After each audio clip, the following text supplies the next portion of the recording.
നിങ്ങളൊക്കെ ശ്രദ്ധയിൽ വന്നാണ് ഇന്നലെയും ഇന്നൊക്കെ ആയിട്ട് മാധ്യമങ്ങളിൽ വാർത്തയുണ്ട്.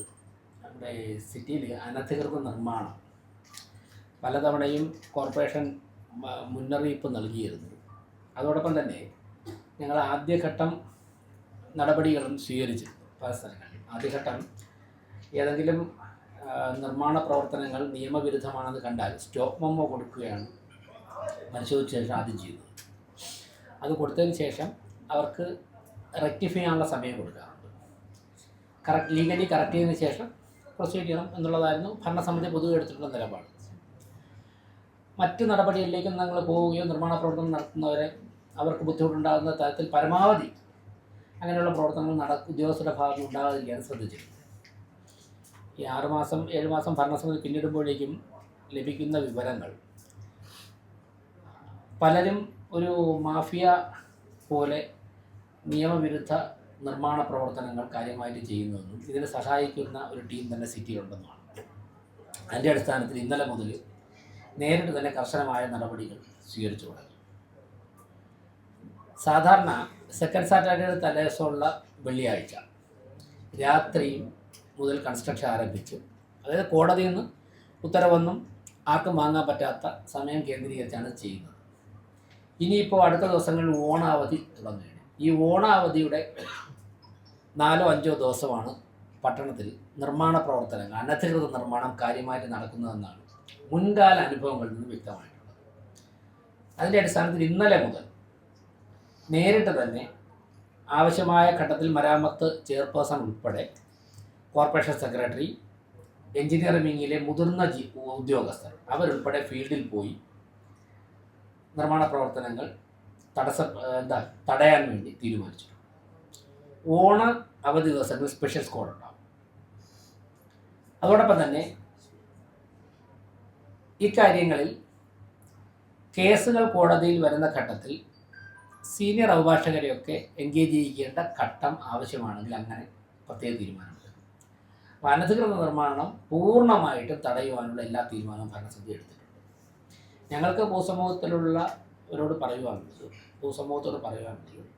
ഒരു കാരണവശാലും 1 സെൻറ്റിമീറ്റർ പോലും അനധികൃത നിർമ്മാണം തിരുവനന്തപുരം സിറ്റിയിൽ അനുവദിക്കുന്ന പ്രശ്നമേ ഉദിക്കുന്നില്ല. അതിന് എത്ര പിടിപാടുള്ള ആളായാലും ശക്തമായ നടപടിയും നേരിടും. ഇന്നലെ മുട്ടട ഭാഗത്ത് ഒരു അനധികൃത നിർമ്മാണവുമായി ബന്ധപ്പെട്ട് ഒരു ഇടപെടലുണ്ടായി. സ്റ്റോപ്പ് മെമ്മോ കൊടുത്തിട്ടും അതിന് യാതൊരു വിലയും കൽപ്പിക്കാതെ നിർമ്മാണ പ്രവർത്തനം പൂർത്തിയാക്കിയിട്ട് ഉദ്ഘാടനത്തിലേക്ക് കടക്കുകയാണ്. അപ്പോൾ സ്റ്റോപ്പ് മെമ്മോ കൊടുത്തതിന് ശേഷം അവിടുത്തെ അത് ശ്രദ്ധിക്കാത്ത ഉദ്യോഗസ്ഥരുടെ ഭാഗത്ത് എന്താണ് സംഭവിച്ചത് ഞങ്ങൾ പരിശോധിക്കും. അന്നേരം തന്നെ പറഞ്ഞിട്ടുണ്ട്, പരിശോധിക്കും. അപ്പോൾ അത്രത്തോളം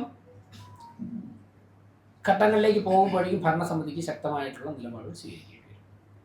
കഴിഞ്ഞ ദിവസം അനധികൃത നിർമ്മാണം നടക്കുന്നു എന്നറിഞ്ഞിട്ട് അതിലിടപെടേണ്ട സ്പെഷ്യൽ സ്ക്വാഡിലുള്ള ഉദ്യോഗസ്ഥ അവരുടെ ഉത്തരവാദിത്വം നിർവഹിച്ചില്ല എന്നുള്ള കാരണത്താൽ നടപടി സ്വീകരിച്ചു. അപ്പോൾ അങ്ങനെ വീഴ്ച വരുത്തുന്ന ഉദ്യോഗസ്ഥർക്കെതിരെയുള്ള നടപടികളും തുടരും.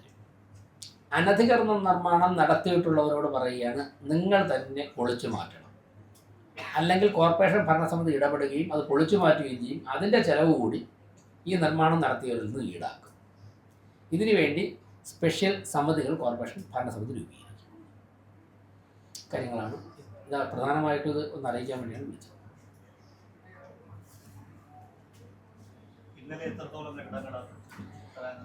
ഇന്നലെ 5 പരിശോധന നടത്തിയത്. നമ്മുടെ പുളിമൂട് ഗാന്ധാരിയമ്മൻ കോവിൽ ഭാഗത്ത് 3. ഒരു കെട്ടിടം സ്റ്റോപ്പ് മെമ്മോ കൊടുത്തിട്ടും അതിൻ്റെ പുറത്തെ മതിൽ ചുവര് നിലനിർത്തിയിട്ട് അകത്ത് കെട്ടുകയായിരുന്നു. സ്റ്റോപ്പ് മെമ്മോ കൊടുത്തിട്ട് തൊട്ടടുത്തൊന്ന് പെർമിഷൻ ഇല്ലാതെ ആൾട്ടർ ചെയ്യുകയായിരുന്നു. മറ്റൊന്ന് ഗാന്ധാരിയമ്മൻ കോവിൽ മാധ്യമം പത്രത്തിൻ്റെ ഓഫീസിൻ്റെ റോഡിൻ്റെ ഭാഗത്ത് ഒരു TC നമ്പർ, അതിൻ്റെ ഡോക്യുമെൻറ്റ്സ് പരിശോധിക്കാൻ പറ്റിയിട്ടില്ല, ലഭ്യമായ വിവരം വെച്ചാണ് മറുപടി പറയുന്നത്. ഒരു TC നമ്പർ വെച്ചിട്ട് 2 നിലയ്ക്കാണ് പെർമിഷൻ, 4 നിലയാണ് കിട്ടിയത്. അത് വളരെ നേരത്തെ ഉള്ള ഈ ഭരണസമിതി വരുമ്പോഴുള്ള കലാപരിപാടിയാണ്. ഇന്നലെയാണ് ഞങ്ങളുടെ ശ്രദ്ധയിൽപ്പെട്ടത്. എൻ്റെ അടുത്ത ഘട്ടം കാര്യങ്ങളൊക്കെ സ്റ്റോപ്പ് ചെയ്യും. പക്ഷേ അവിടെ ഓപ്പൺ ചെയ്ത് കയറാൻ സാധിച്ചില്ല. സ്ത്രീ ജീവനക്കാർ മാത്രമേ ഉണ്ടായിരുന്നുള്ളൂ. ഡോക്യുമെൻറ്റ്സ് പരിശോധിക്കാൻ സാധിച്ചില്ല. അതിന് നിർദ്ദേശം കൊടുത്തിട്ടുണ്ട്.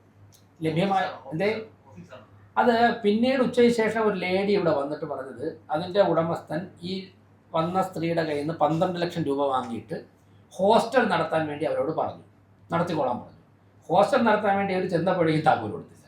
അപ്പോഴാണ് വേറൊരാൾ വന്ന് പറഞ്ഞു വന്ന് അവരുടെ കയ്യിൽ നിന്ന് ഹോസ്റ്റൽ നടത്താൻ വേണ്ടി 15 ലക്ഷം രൂപ വാങ്ങിച്ചു. അങ്ങനെയുള്ള എന്തൊക്കെ ഒരു കെട്ടിടത്തിൽ എന്താ കാണിച്ചിട്ട് അൺഓതറൈസ്ഡ് കൺസ്ട്രക്ഷൻ നടത്തിയിട്ടുണ്ട്. നിരവധി പേരുടെ നിന്ന് പണം വാങ്ങിയതായിട്ടുള്ള പരാതികൾ വരുന്നുണ്ട്. അത് പിന്നെ പോലീസാണ് പരിശോധിക്കേണ്ടത്. അതായത് ഞങ്ങൾ നിർമ്മാണത്തിലുള്ള അപാകതകളെ കുറിച്ചാണ് ഞങ്ങൾ പരിശോധിക്കുന്നത്. പിന്നെ മുട്ടട ഭാഗത്തൊരെണ്ണം, കുറവംകുളം ഭാഗത്തൊരെണ്ണം, ഇത് 2 ഹോട്ടലുകളാണ്. അപ്പോൾ ഒരു മണിക്കൂർ ഒരു കെട്ടിടവുമായിട്ട് ബന്ധപ്പെട്ട് ഇറങ്ങിയപ്പോൾ തന്നെ 5 സ്ഥലത്തെ വിവരങ്ങളാണ് ലഭ്യമായത്. ഇനിയും നിരവധി വന്നുകൊണ്ടിരിക്കുകയാണ്. അതൊക്കെ തന്നെ ഞങ്ങൾ പരിശോധിക്കും.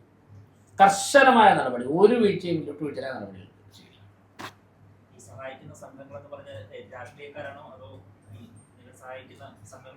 എല്ലാ ടൈപ്പ് ആൾക്കാരെയും കോൾ ഇന്നലെ വന്നിട്ടുണ്ട്. ഏറെക്കുറെ എല്ലാ വിഭാഗത്തിൽ നിന്നുള്ള കോള് വന്നിട്ടുണ്ട്. ഉണ്ട്, രാവിലെ വിളിച്ചിട്ടില്ല. ഇടനിലക്കാർ മേയറെ വിളിച്ചിട്ടില്ല. അവർ ചിലപ്പോൾ ഉദ്യോഗസ്ഥരെ ഞാൻ വിളിച്ചതാണ്. പക്ഷെ ആരും വിളിച്ചിട്ടും കാര്യമില്ല. അതൊക്കെ പാറപ്പുറത്ത് ഉള്ള ഒഴിയുമ്പോലെ ഇന്നലെ ബോധ്യപ്പെട്ടാണ് ആരെ വിളിച്ചിട്ട് കാര്യമില്ല. അതുകൊണ്ടാണല്ലോ ഒരു നടപടി സ്വീകരിച്ചെന്ന് പറഞ്ഞത്. പ്രവർത്തിക്കാത്ത ചില ഉദ്യോഗസ്ഥർ, സ്ക്വാഡ് ടോട്ടലി അല്ല, സ്ക്വാഡ് പ്രവർത്തിക്കുന്നുണ്ട്. സ്ക്വാഡ് പ്രവർത്തിക്കുന്നുണ്ടാണല്ലോ പൗൾട്രി ഫാം വേസ്റ്റ് കൊണ്ടുപോയി വാഹനം പിടിക്കുകയും ഇങ്ങനെയൊക്കെ ചെയ്തത്. ചില ജീവനക്കാരുടെ ഭാഗത്ത് ചില വീഴ്ചകൾ വന്നിട്ടുണ്ട്, നടപടി സ്വീകരിച്ചിട്ടുണ്ട്.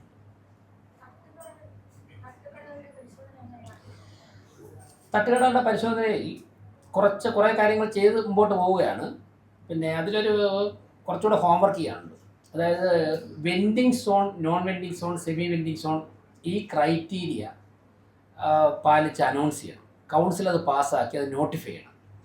അതിൻ്റേതായ ഒരു ഹോംവർക്ക് നടക്കുകയാണ്. അതുകൂടെ കഴിഞ്ഞിട്ട് മാത്രമേ അക്കാര്യങ്ങൾ പൂർണ്ണമായിട്ട് ചെയ്യാൻ പറ്റുള്ളൂ. പക്ഷേ അതിന് മുൻപ് തന്നെ തട്ടുകടകൾ നടത്തി ജീവിക്കുന്നവരുണ്ടല്ലോ, അവർക്കൊരു ഓൾട്ടർനേറ്റീവ് സിസ്റ്റം കോർപ്പറേഷൻ ഭരണസമിതി അംഗീകരിച്ച, കൗൺസിൽ അംഗീകരിച്ച ഒരു സിസ്റ്റത്തിലൂടെ കച്ചവടം നടത്താനുള്ള സംവിധാനം അവർക്ക് ചെയ്തു കൊടുക്കണമല്ലോ, അവർക്ക് ജീവിക്കണമല്ലോ. അപ്പോൾ ഈ 2 കാര്യങ്ങൾ ഒരു ഓൾട്ടർനേറ്റീവ് കണ്ടുപിടിച്ചു കൊടുക്കുകയും ഒപ്പം തന്നെ വെൻഡിങ് സോൺ തീരുമാനിക്കുകയും ചെയ്തതിന് ശേഷം മാത്രം യാത്രക്കാർക്കൊക്കെ തടസ്സമായിട്ട് നിൽക്കുന്ന, നഗരഗതാഗതത്തിന് തടസ്സമായിട്ട് നിൽക്കുന്ന തട്ടുകടകൾ മാറ്റും.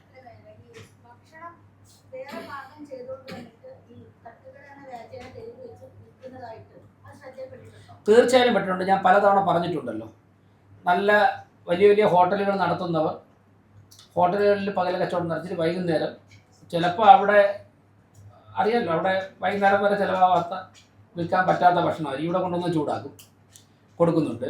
തട്ടുകടകൾ അല്ലെങ്കിൽ തെരുവോര കച്ചവടം കേന്ദ്ര സംസ്ഥാന സർക്കാരുകൾ അനുവദിക്കുന്നത് ഒരു കുടുംബത്തിന് ജീവിക്കുവാൻ വേണ്ടി, വേറെ അവർക്ക് മറ്റൊരു സ്ഥാപനവും നടത്താൻ പറ്റാത്തവർക്ക് ജീവിക്കാൻ വേണ്ടി ഒരു തെരുവോര കച്ചവടമാകാം എന്നുള്ളതാണ് മാനദണ്ഡം. ആ മാനദണ്ഡം ഞങ്ങൾ പരിശോധിക്കും. അത് ഭരണപരമായിട്ട് കൃത്യമായിട്ട് 2ഓ 3ഓ ഘട്ടങ്ങളിൽ സ്ക്രൂട്ടനൈസ് ചെയ്ത് ലൈസൻസ് കൊടുക്കുകയുള്ളൂ. അങ്ങനെയുള്ളവരെ അനുവദിക്കും. അവർക്ക് നിയമപരമായിട്ട് കൃത്യമായിട്ടുള്ള ഹൈജീനിക് സിറ്റുവേഷൻ ചെയ്യാനുള്ള സഹായം തന്നെ ചെയ്യും. അതിന് പോലീസുമായിട്ട് ബന്ധപ്പെടേണ്ട സ്ഥലങ്ങളിൽ പോലീസുമായിട്ട് ബന്ധപ്പെടും. മറ്റുള്ളവരെ ഒരു കാരണവശാലും തെരുവോര കച്ചവടത്തിൻ്റെ കാറ്റഗറിയിൽ കൊണ്ടുവരാൻ ഉദ്ദേശിക്കുന്നില്ല.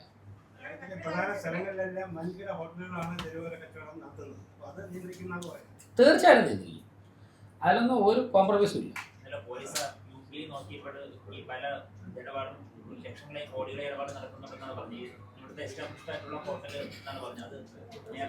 വന്നിട്ടുണ്ട്. പോലീസും കോർപ്പറേഷൻ ഭരണസമിതിയുമായിട്ട് ആവശ്യമുള്ള കാര്യങ്ങൾ കൃത്യമായിട്ടുള്ള കമ്മ്യൂണിക്കേഷൻ കാര്യം